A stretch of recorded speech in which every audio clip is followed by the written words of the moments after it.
முகமூடிகள் போட்டு போட்டு போட்டு நமது கனவுகளும் முகமூடியோட வருது.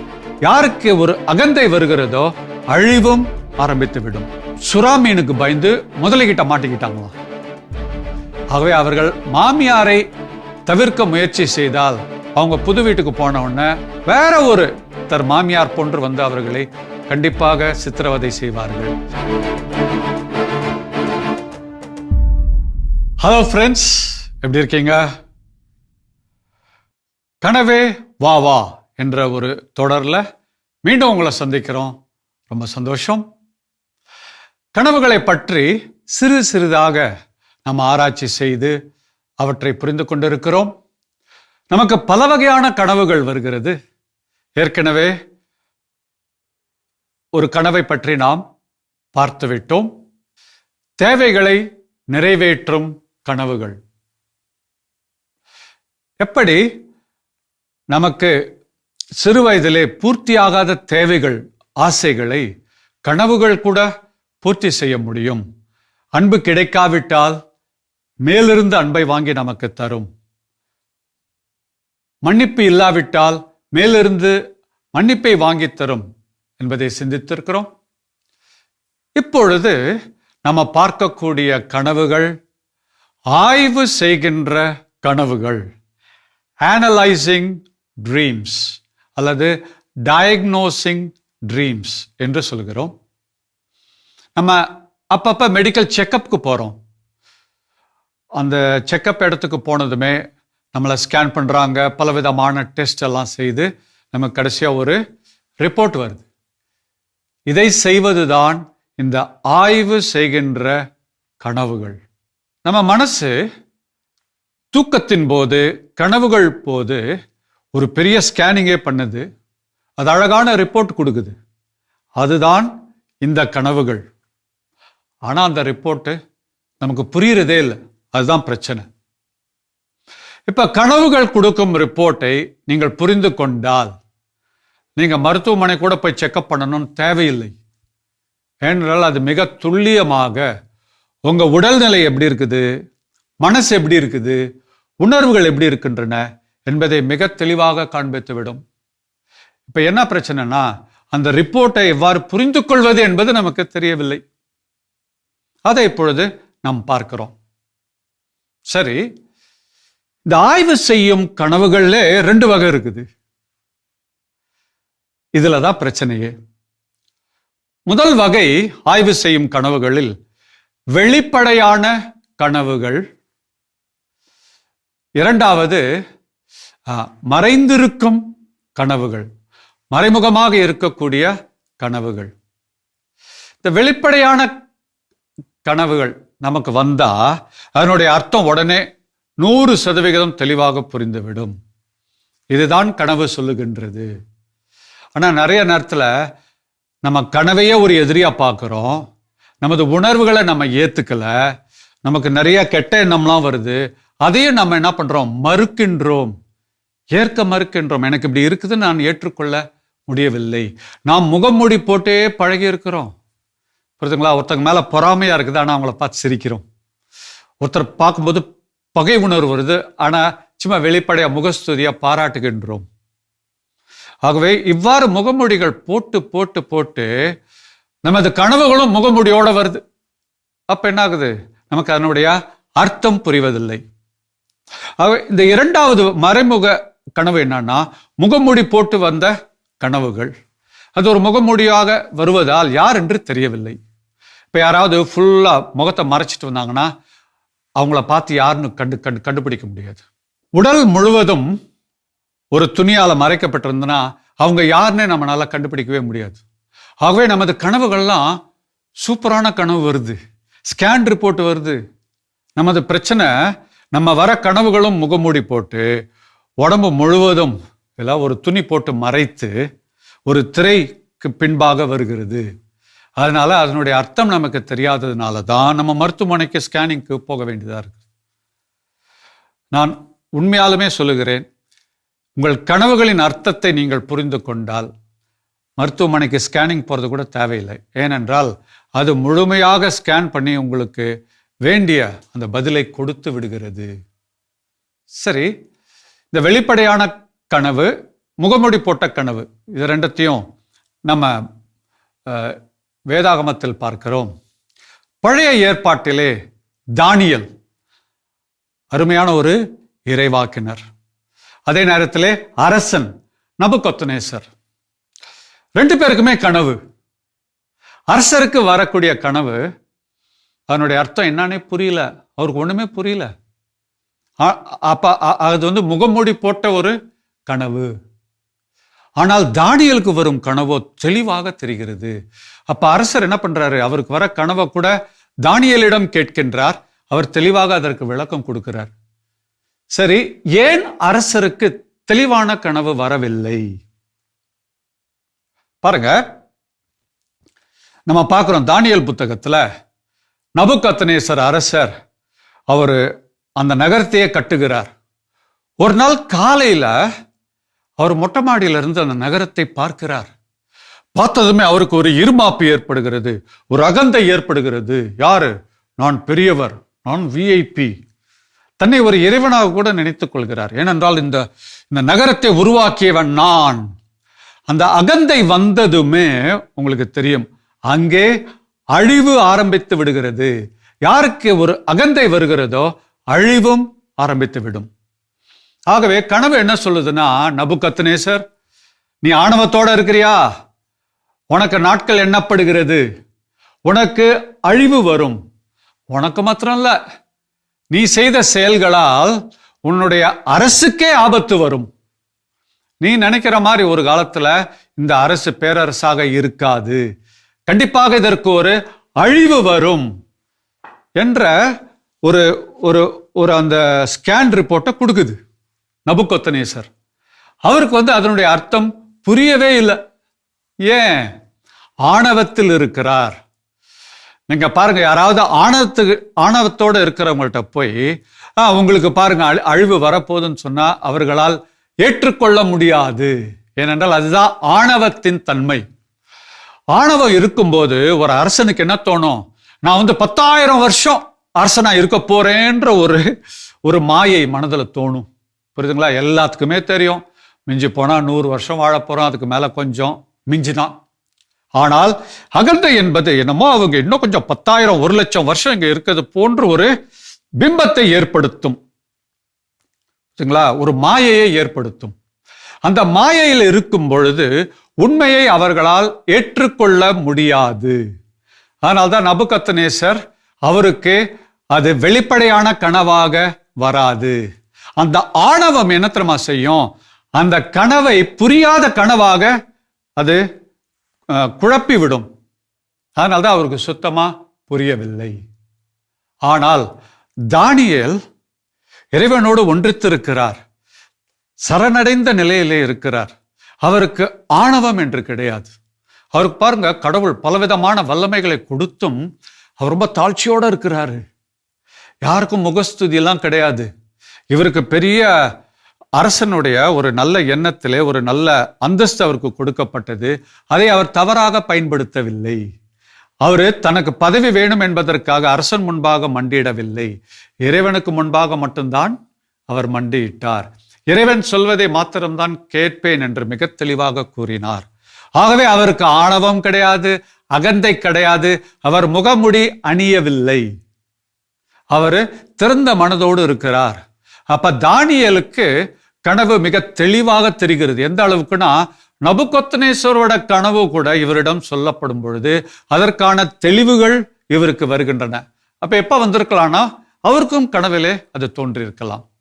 அது மாதிரி நம்ம பார்க்கிறோம், விவிலியம் முழுவதிலுமே யார் யாரெல்லாம் இறைவனோட ஒரு தொடர்பு நிலை இருக்கிறார்களோ, ப்ளூடூத் ஆன் ஆகி பேடா இருக்கணும். அப்ப அவங்களுக்கு பாருங்க கனவுகள் மிக தெளிவாக வருகிறது. யோசேப்பு, பழைய ஏற்பாட்டிலும் சரி புதிய ஏற்பாட்டில் இயேசுவின் வளர்ப்பு தந்தை யோசேப்பு, இவங்களுக்கு பாருங்க அந்த கனவுகள் வரும்போது ரொம்ப தெளிவா வருது. குழந்தையும் தாயும் கூட்டிக் கொண்டு வேற நாட்டுக்கு போ, ரொம்ப தெளிவா வருது. அதே மாதிரி இயேசுவை தேடி வருகின்ற ஞானிகள், அவங்க திறந்த உள்ளத்தோட வராங்க. அவங்களாம் நாங்கள் உயர்ந்தவர்கள், குடிசைக்கு போக மாட்டோம் என்றெல்லாம் சொல்லிக்கொண்டு வரவில்லை. மெஸ்ஸியா தோன்றியிருக்கிறார், அவரை எங்களது கண்ணால் காண வேண்டும் என்ற திறந்த மனதோடு வருகிறார்கள். அவர்களுக்கு இயேசு காட்சி கொடுக்கிறார். அவர்கள் சென்று பாலன் இயேசுவை வணங்குகிறார்கள். அதே ஏரோது மன்னன், அவனும் தேடுகிறான். ஆனால் ஏரோது மன்னனால் கண்டுபிடிக்க முடியவில்லை. ஏனென்றால் அவன் ஆணவம் என்ற ஒரு முகத்திரையோடு வாழ்ந்து கொண்டிருக்கின்றான். அன்பார்ந்தவர்களே, ஒவ்வொரு நாளும் தெளிவாக கனவுகள் நம்மை பற்றிய ஒரு அறிக்கையை கொடுக்கிறது, ரிப்போர்ட் கொடுக்குது. ஆனால் நாம தானியேலா நபுகத்நேசரா என்று முடிவெடுக்க வேண்டும். உங்களுக்கு தான். சரி, நீங்க தானியேலா அரசனா என்று தெரிந்து கொள்வதற்கு என்ன பண்ணணும்? ரொம்ப சிம்பிள். வருகின்ற கனவுகள் தெளிவாக வந்தால் நீங்கள் தானியேல். உங்களுக்கு அகந்தை கிடையாது, முகமுடி கிடையாது. இறைவனோடு உங்களுக்கு அந்த ப்ளூடூத் கனெக்ஷன் இருக்கிறது, பேடா இருக்குது. ஆகவே உங்களுக்கு தெளிவாக செய்திகள் வரும், அறிக்கை மிக மிக தெளிவாக இருக்கும். ஆனால் நாம் எல்லாம் முகமுடியோடு வாழ்ந்து கொண்டிருக்கின்றோம், ஆணவத்தோடு வாழ்ந்திருக்கிறோம், சுயநலத்தோடு வாழ்ந்து கொண்டிருக்கிறோம், உள் ஒன்றும் புறம் ஒன்றுமாக நாம் வாழ்ந்து கொண்டிருக்கிறோம். இது மாதிரி நம்ம வாழ்ந்தா எந்த கனவும் நமக்கு தெளிவாக தெரியாது. ஆகவே முதலாவதாக உங்கள் கனவுகளை தெளிவான கனவுகளாக மாற்ற வேண்டும். சரி, சில புரியாத கனவுகளை பற்றி இப்பொழுது பார்க்கலாம். இதற்கு பின்பாக என்ன அர்த்தம் இருக்கும் என்று நான் ஒரு அடையாளமா இப்ப சொல்றேன். இது போன்று உங்களுடைய ஒவ்வொரு கனவிற்கும் பின்னாடி என்ன அர்த்தம் என்று திறந்த மனதோடு நீங்கள் ஆராய்ச்சி செய்தால் கண்டிப்பாக அது உங்களுக்கு தெளிவாக தெரியும். முதலாவதாக நான் சொன்னேன், ஒரு பெண்ணுக்கு கொரில்லா குரங்கு அவர்களை விரட்டுவது போன்ற ஒரு கனவு. இதனுடைய அர்த்தத்தை பார்க்கலாம். மீண்டும் இந்த கனவை சொல்லுகிறேன். இந்த பெண்ணுக்கு அவங்க கனவுல ரோட்ல நடந்து போயிட்டே இருப்பாங்க. அவங்களுக்கு முன்பாக ஒரு நிழல் தெரியும். அந்த நிழல் என்ன என்று திரும்பி பார்த்தால் ஒரு பெரிய கொரில்லா குரங்கு அவர்களை விரட்டும். அப்ப அந்த கொரில்லா இருந்து தப்பிக்கிறதுக்காக அவங்க ஓடி ஓடி ஓடி ஓடி ஒரு பஸ் ஒன்று வரும், பேருந்து, அதுக்குள்ள நுழைஞ்சிருவாங்க. அதற்குள்ளே ஏறியதும் அந்த பேருந்து நகர ஆரம்பிச்சு விடும். அந்த கொரில்லானால பிடிக்க முடியாது. அந்த பேருந்து வேகமா போய் ஒரு இடத்துல போய் நிக்குது. இவர்கள் இறங்கியதும் அவங்களுக்கு முன்னாடி கொரில்லா அப்படியே நிக்குது, அப்படியே மறைச்சுக்கிட்டு. அவங்க ஓட பாக்குறாங்க, அப்படியே இருக்க பிடிச்சிரும். இந்த கனவுல வர கொரில்லா யார் அப்படின்னு பார்க்கலாம். தயவுசெய்து சில பேர் என் மேல கோபப்படாதீர்கள். அவர்கள், அந்த கொரில்லா யாருன்னா அந்த பெண்ணோட மாமியார். என்னடா இவர் மாமியாரே தாக்கிட்டு இருக்காருன்னு நினைக்காதீங்க. நான் உங்களை பத்தி சொல்ல, நீங்க மாமியாரா இருந்தா அன்னை தெரசாவோட தங்கச்சி. நான் வேற மாமியாரை பற்றி சொல்றேன். அந்த மாமியார் இது மாதிரி நடந்துக்குவாங்க மருமகள்கிட்ட.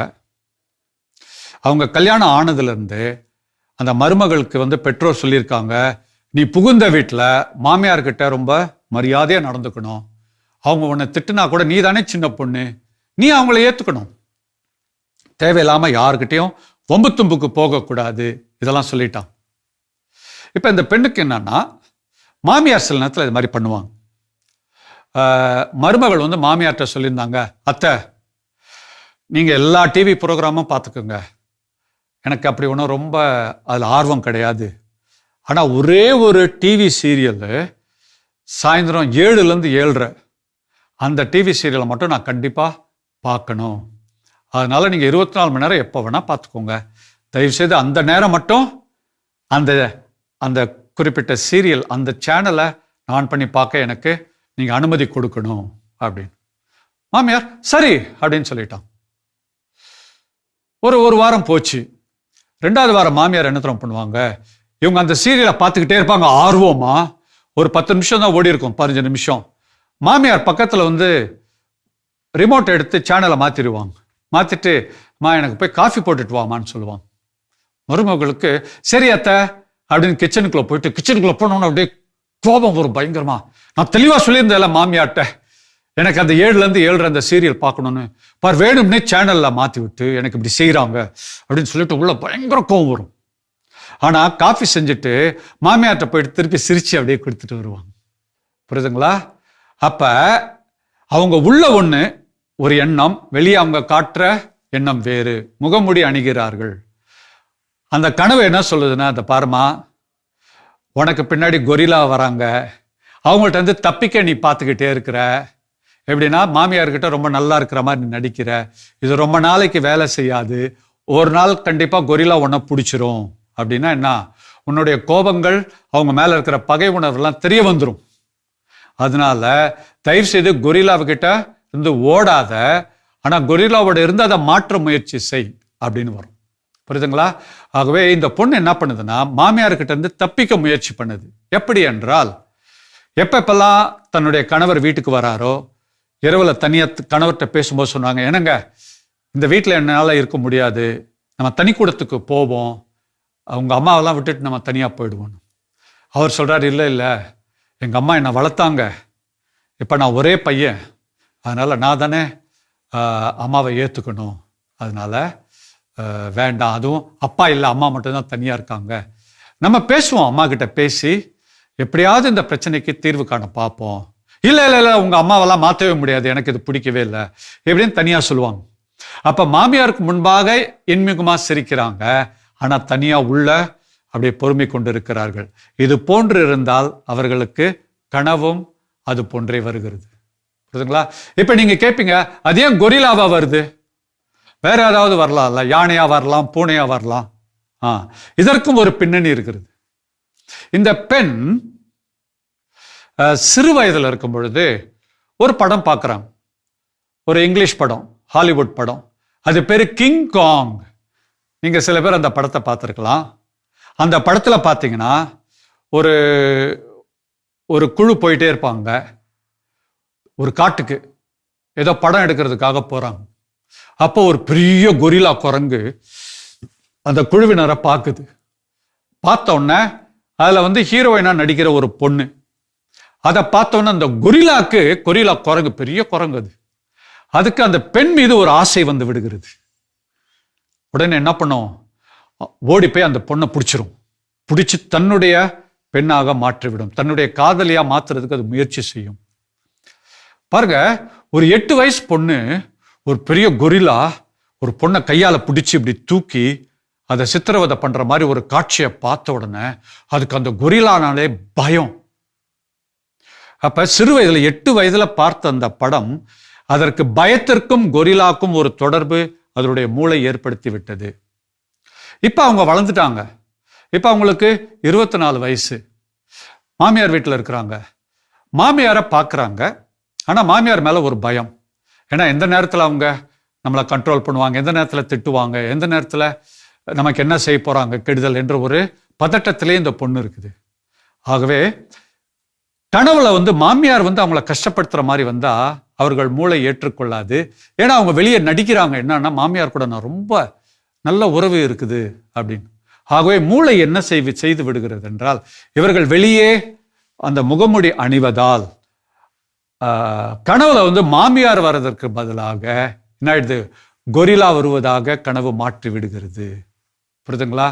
அப்ப நம்ம எவ்வளவுக்கு முகமுடிகள் அணிகின்றோமோ, எவ்வளவுக்கு அளவு நாம் உள்ள ஒன்று வச்சுட்டு வெளியே வேறு விதமாக நடப்பது, பேசுவது, இந்த மாதிரி ஒரு குணத்தை நாம் கொண்டு இருக்கிறோமோ அந்த அளவிற்கு நமக்கு கனவு தெளிவாக தெரியாது.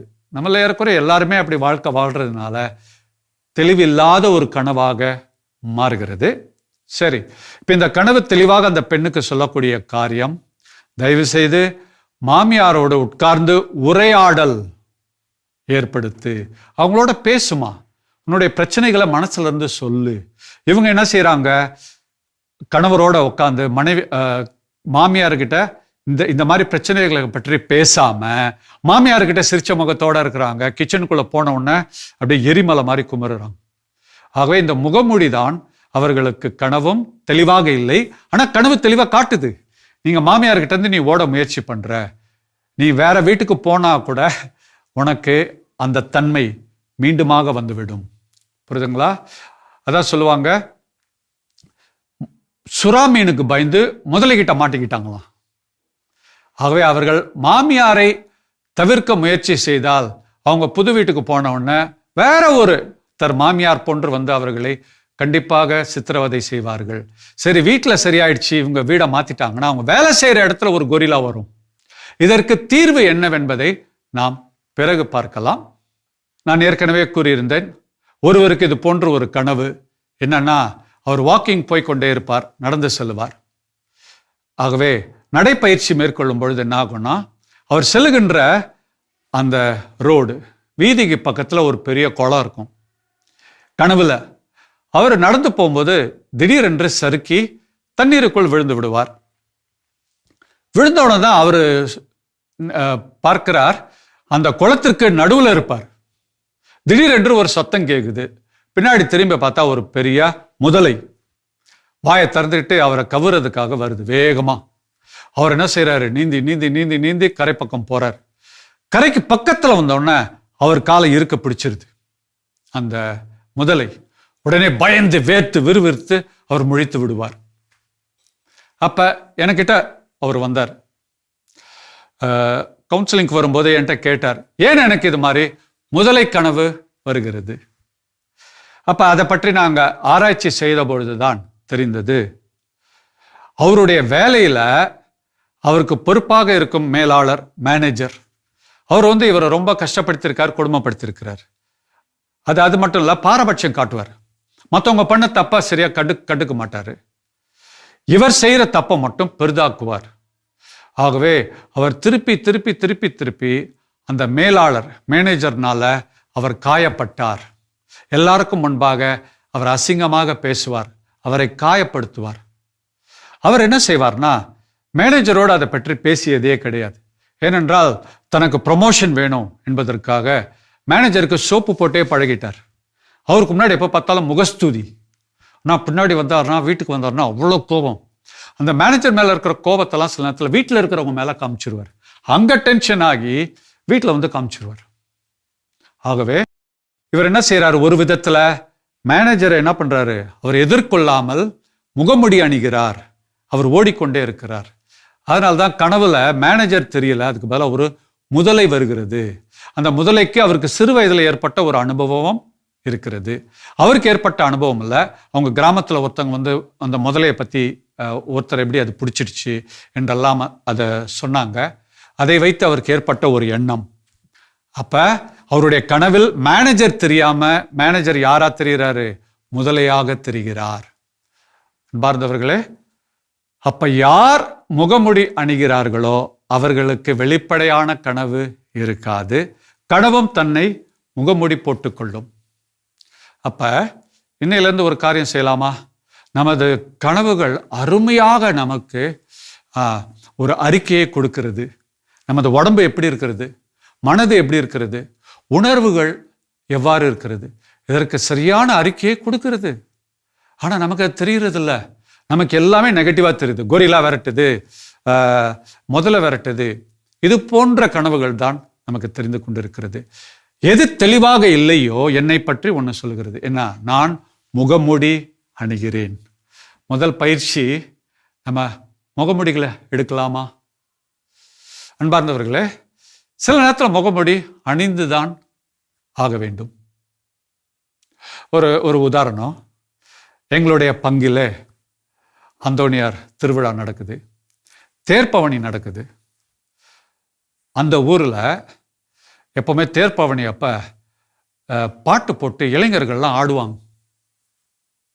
இப்போ எனக்கு ஆடணும்னு தோணுது, ஆனால் நான் உடுப்பில் அங்கவஸ்திரத்தோடு இருக்கிறேன். ஆகவே அந்த இடத்துல நான் ஆடுவது நல்லா இருக்குமா? தாவீது ஆடிட்டாரு உடன்படிக்கை பிழைக்கு முன்பாக, ஆனால் என்னால் அந்த இடத்துல ஆடுவது அது சரியல்ல. அப்போ நான் என்ன செய்யணும், அங்கே பக்தியாக இருப்பது போன்று ஒரு சிறிய முகமுடி அணியலாம். அது மாதிரி அப்பப்போ நம்ம முகமுடிகள் அணிந்து தான் ஆக வேண்டும். உங்கள் வீட்டுக்கு விருந்தாளி வராங்க, அவங்க வந்து 4 மணிக்கு வரேன்னு சொல்லிட்டு 7 மணிக்கு வராங்க. 7 மணிக்கு உங்களுக்கு வேற ஒரு ப்ரோக்ராம் இருக்குது. அப்போ அவங்க வரும்போது நீங்கள் அவங்கள போய் சிடு சிடுன்னு கத்தி திட்ட முடியாது. ஏனென்றால் உங்களுக்கு தெரியும், விருந்தோம்பலை பற்றி திருக்குறள் சொல்லுவது, நம்ம முகம் லேசாக மாறினாலே அவர்கள் வாடி விடுவார்கள். அப்போ அந்த நேரத்தில் லேசாக நம்ம முகமூடி போட வேண்டும் அவ்வப்போது. ஆனா சில பேருக்கு முகமா மாறிடுச்சு, புரியுதுங்களா? முகமூடி போட்டு போட்டு போட்டு அவர்களுக்கு தான் கனவு தெளிவாக தெரியாமல் இருக்கும். அப்பப்ப நம்ம லேசா முகமூடி போடணும். ஒருவேளை அவங்கள்ட்ட நம்ம இப்படி சொல்லலாம், முகமூடி நீங்க வந்தீங்க, ரொம்ப சந்தோஷமா இருக்குது. என்னாச்சுன்னா 7 மணிக்கு எனக்கு ஒரு ப்ரோக்ராம் இருக்குது, நாங்கள் 7:30க்கு போகணும், ஒரு 1/2 மணி நேரம். அதனால் கண்டிப்பாக நீங்கள் வந்தது சந்தோஷம். உங்களோட நான் ஒரு 10 நிமிஷம் பேசுகிறேன், அதுக்கப்புறம் எனக்கு போகிறதுக்கு 20 நிமிஷமாக தேவைப்படும். அப்புறம் பட்டு என்னோட மனைவி இருக்காங்க, குழந்தைங்களாம் இருக்காங்க, அவங்க உங்களை நல்லா கவனிச்சுக்குவாங்க, என்னை மன்னிச்சுக்கோங்க என்று அதை பக்குவமாக சொல்லணும். நமக்கு கோபம் பயங்கரமாக இருக்கும், பாரு 4 மணின்னு சொல்லிட்டு 7 மணிக்கு வராங்க.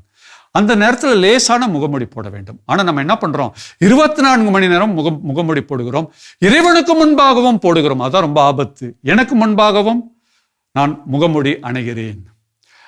பைபிளில் பார்க்குறோம்ல, 2 பேர் ஜெபிக்க போகிறாங்க, அதில் ஒரு பரிசேயன் என்ன பண்ணுறான், கடவுளுக்கு முன்பாகவே முகமூடி போடுகிறான். அதான் தனக்கே ஒரு முகமூடி போடுகிறான்.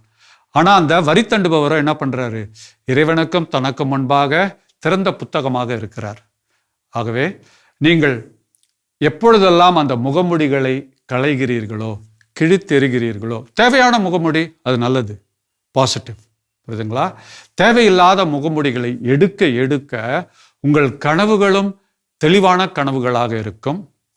இதே கனவுகள் பிறகு வரும்பொழுது நம்மை வழிநடத்தும் கனவுகளாகவும் இருக்கும். ஆகவே நமது முகமுடிகளை நாம் கிழித்தெறியும் போது நமது கனவுகளும் நம்மை வழிநடத்தும், நம்மை உயர்த்தும்.